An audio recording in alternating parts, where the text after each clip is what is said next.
이태원 참사에 대한 조선일보의 잔혹극. 이명재 에디터. 조선일보 지면에서 펼쳐지는 이태원 참사에 대한 잔혹극이 집요하다. 이태원 참사 희생자들의 억울한 죽음의 진상이 밝혀지기는커녕 사고 원인을 호도하고 유족들을 불온시하는 상황까지 벌어지고 있는 가운데 조선일보는 이태원 참사를 악의적으로 활용하고 있다. 자신들의 주장을 뒷받침하는 데 필요할 때만 이태원 참사를 끌어들이면서 희생자와 유족들, 시민들의 고통스러운 기억과 상처를 더욱 깊이 파이게 하고 있다. 13일자 조선일보는 일면 머릿기사로 숨이 막혀요. 매일이 헬로윈 그날 같은 김포골드라인이라는 기사를 실었다. 전날인 11일에 김포도시철도 김포공항역에서 10대 여고생과 30대 직장인이 호흡곤란으로 의식을 잃고 쓰러진 일을 계기로 이 지하철 노선의 혼잡 문제를 다루고 있다. 지하철의 혼잡과 과밀을 이태원 참사와 연결해 마치 이태원 참사의 원인이 인파와 과밀에 있었던 것처럼 논지를 전개한다. 이 기사의 제목의 헬로윈 그날이라는 제목부터 이태원 참사가 헬로윈 축제 때 벌어진 일이라는 것을 강조하고 있다. 조선일보는 이 기사뿐만 아니라 이태원 사고 이후 이태원 참사라는 용어를 쓰지 않는 대신 헬로윈 참사를 고수하고 있다. 사고 원인이 헬로윈 축제일의 혼잡 때문이라고 규정하려는 명명이다.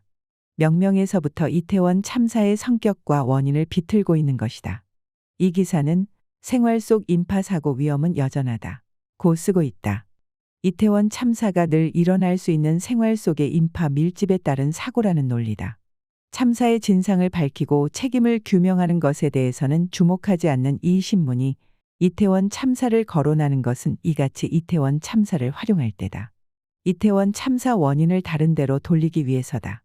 김포골드라인의 혼잡이 심각한 것은 분명 풀어야 할 문제다.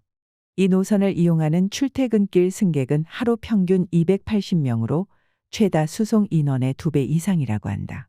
그러나 이 지하철의 과밀 문제는 그것대로 대책을 찾고 풀 문제다. 이태원 참사를 지하철의 수용 능력 과포화 문제와 연결짓는 것은 이태원 참사에 대한 왜곡일 뿐만 아니라 김포골드라인 문제에 제대로 접근하는 길도 아니다. 헬로윈 참사라는 용어를 쓰는 것의 타당성에 대해 차치하더라도 헬로윈 그날이라는 말은 매우 조심스럽게 써야 할 말이 돼 있다. 그러나 조선이 이처럼 자신의 필요에 따라 불러내 활용하는 식은 세월호 참사 이후 당시 대통령이었던 박근혜 씨의 말을 떠올리게 한다. 2015년 초 세월호 300일을 며칠 앞둔 날에 저출산 대책을 논의하는 자리에서 박근혜 씨는 골든타임이라는 말을 썼다.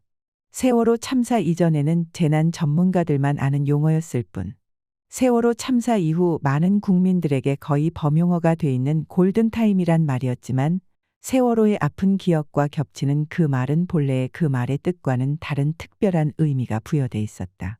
누구보다 그 참사에 큰 책임을 느끼고 통감해야 했던 대통령의 입에서 쉽게 나올 수 있는 말은 아니었다.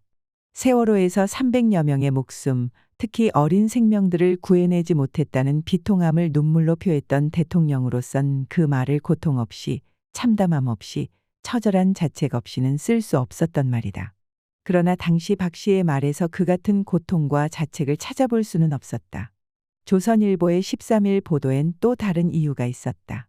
조선의 보도는 전날인 12일 더불어민주당이 이태원 참사 진상규명을 위해 다음 주 12구 이태원 참사 진상규명 특별법을 발의하겠다고 밝힌 것을 비난하는 것으로 이어지고 있다. 조선일보는 이에 대해 안전대책은 없고 분노와 정치만 남았다 면서 특조위 역시 총선을 앞두고 정권 비판 소재로 참사를 활용하려는 야당의 정치적 목적 아니겠느냐고 했다. 이 신문은 나아가 이를 2014년 발생 이후 8년간 정치적 고비마다 진상조사와 수사를 반복했던 세월호 참사의 전철을 밟는 것 아니냐는 관측이 나온다고 개탄하듯 지적했다. 조선일보의 지하철 과밀 기사의 애초 의도가 어디에 있었는지를 짐작케 하는 논지다.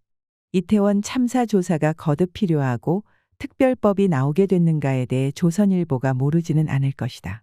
관련 기관의 자료 제출 거부 등 비협조와 회방, 의도적인 지연으로 인해 조사 활동은 내내 걷돌았다.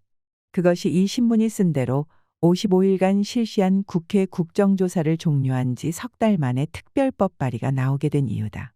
이는 세월호 참사에 대한 조사가 사고 발생 9년이 지난 지금에도 여전히 필요한 이유와 같은 것이다. 조선일보는 헬로윈 참사 이후 6개월간 변한 게 없다. 고 지적하고 있다. 그렇다면 변해야 할 것이 변하지 못하도록 한 건 누구인지부터 물어야 한다. 그 질문에 대한 답변을 내놓아야 할 이는 윤석열 정부와 함께 누구보다 조선일보 그 자신이다.